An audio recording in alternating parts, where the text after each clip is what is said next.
So hello everyone दोस्तों, आज हमारा 1000 वीडियोस की सीरीज का 67th वीडियो। सो फ्रेंड्स, आज का जो हमारा टॉपिक रहेगा वो है रियल मैट्रिक्स का क्लासिफिकेशन एंड देन हम बात करेंगे स्क्यू सिमेट्रिक मैट्रिक्स की।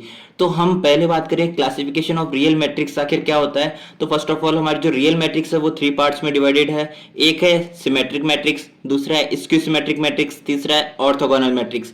सो अगर मैं सिमेट्रिक मैट्रिक्स की बात करूं तो यहाँ पे A is equal to A transpose होता है। वहीं अगर स्क्यू सिमेट्रिक मैट्रिक्स की बात करूं तो A transpose is equal to minus of A होता है। और orthogonal matrix A transpose is equal to A inverse. It means अगर A इनवर्स को इस साइड ले आऊंगा तो A ऑफ A ट्रांसपोज का मल्टीप्लिकेशन इज इक्वल टू हो जाएगा यूनिट मैट्रिक्स के।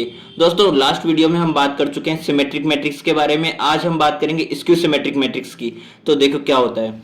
सो अगर मैं स्क्यू सिमेट्रिक मैट्रिक्स की बात करूं तो पहले मैं एग्जांपल की बात करूंगा, एग्जांपल के बाद में हम कंक्लूड करते जाएंगे इंपॉर्टेंट टॉपिक्स को लेके, फिर बाद में हम डेफिनेशन को बताएंगे। ठीक है, तो मैं इसका जो आउटलाइन है वो लेके चलता हूं कि हमारे पास A transpose is equal to minus of A के इक्वल है या फिर A is equal to minus of A transpose के इक्वल है। तो एक एग्जांपल लेता हूं जहां पे मेरे पास एलिमेंट्स है 0 A B minus A 0 C minus B minus C 0। ये 3x3 का हमारे पास एक मैट्रिक्स है। तो इसका ऑर्डर क्या है 3x3, जहां पे रोज 1 2 एंड 3, ठीक है, m इज इक्वल टू 3 है and 1 2 and 3 n is equal to 3 है। मींस ये हमारे पास एक स्क्वायर मैट्रिक्स है। स्क्वायर मैट्रिक्स क्या होता है, जहां पे m is equal to n होता है, जितने रोज है उतने ही कॉलम्स है। ठीक है, तो यहां पर इसके जो डायगोनल एलिमेंट्स है are all zero. It means ये तो हमारे पास एक फर्स्ट कंडीशन हो गई, एक एक्सट्रीम कंडीशन हो गई कि हमारे पास में डायगोनल एलिमेंट्स जो है हमेशा जीरो होंगे। किसके लिए, जब हम बात करेंगे एक स्क्यू सिमेट्रिक मैट्रिक्स के लिए। ठीक है, अब अगर मैं बात करूं इसके ट्रांसपोज की, A transpose. So A transpose में इसके जो रोज है वो कॉलम में कन्वर्ट हो जाएंगे। तो 0 A B minus A 0 C, तो ये वाला है, ये जो सेकंड कॉलम हो जाएगा, तो ये हुआ था ये second column minus A 0 C। जो थर्ड रो है मेरी थर्ड कॉलम में कन्वर्ट हो जाएगी minus B minus C 0 minus B minus C 0। ठीक है, अब यहां पर मैंने बात की थी कि स्क्यू सिमेट्रिक मैट्रिक्स में A जो है माइनस ऑफ A ट्रांसपोज के इक्वल होता है, पर ये तो हमारा इसके इक्वल है नहीं, तो मेरे पास कमी किसकी है, माइनस की। इट मींस जब मैं माइनस से पूरे एक सिमेट्रिक एक मैट्रिक्स को मल्टीप्लाई करता हूं तो each and every element of this matrix multiplied by -1, यानी कि -0 तो 0 ही होगा, बट ये माइनस हो जाएगा, ये माइनस हो जाएगा, ये प्लस हो जाएगा, ये माइनस हो जाएगा, ये प्लस हो जाएगा, ये प्लस हो जाएगा, ये हमारा 0 ही रहेगा। तो मेरे पास अब अगर मैं इसको कंपेयर करूं तो माइनस ऑफ A मैट्रिक्स के इक्वल हो गया, जो कि हमारा A ट्रांसपोज है। ठीक है, तो हमारी कंडीशन फुलफिल हो रही है। यहाँ पे जो हमने बोला था वो यहाँ पे दिख रहा है आपको।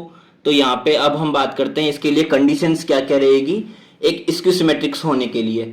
सो पहली बात तो जो मैं ऑलरेडी आप लोगों को बता चुका हूं कि matrix must be a square matrix. Square matrix m is equal to n, यानी कि 3x3 ही हो तो 4x4 ही हो, बट 3x4 या फिर 2x3 नहीं हो पाएगा। ठीक है, सो डायगोनल एलिमेंट्स आर जीरो, जो हम ऑलरेडी बात कर चुके हैं। एंड अगर मैं बात करूं A ऑफ 1 2 मीन्स जो हमारा फर्स्ट रो है सेकंड कॉलम है उसका जो एलिमेंट है, फर्स्ट रो सेकंड कॉलम का एलिमेंट इक्वल होगा सेकंड रो फर्स्ट कॉलम के एलिमेंट के माइनस के, यानी कि A12 is equal to minus of A21 means A12 first row second column is equal to second row first column multiplied by -1।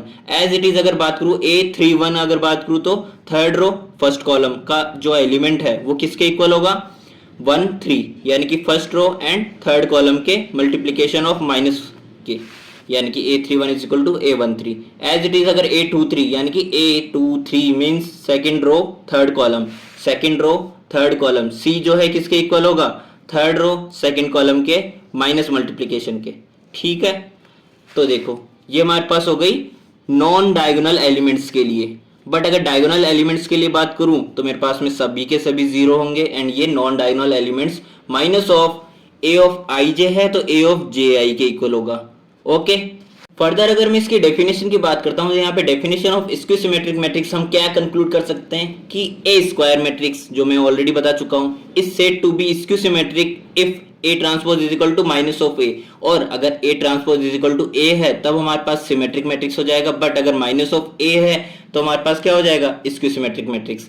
सो अगर standard form यहां से हम निकालें किसी एक मैट्रिक्स के लिए तो यहाँ पे क्या हो जाएगा, A is equal to a of I j m cross n, जो ऑर्डर है उस मैट्रिक्स का, is equal to a of I j for i is equal to j. I is equal to j means A11 A22 A33, जो कि हमारे पास diagonal elements होते हैं वो ऑलवेज जीरो के इक्वल होंगे। एंड अगर मैं बात करूं A of I J is equal to minus of A J I, means A of 1 2 किसके इक्वल था, ए ऑफ 2 1 के माइनस मल्टीप्लीकेशन के। तो जो नॉन डायगोनल एलिमेंट्स है सारे के सारे, वो हमारे पास I J is equal to minus of J I के इक्वल होगा, जहां पे I doesn't equal to J है। तो ये था हमारे पास में स्क्यू सिमेट्रिक मैट्रिक्स। तो दोस्तों अगर आपको पसंद आए तो जरूर करें।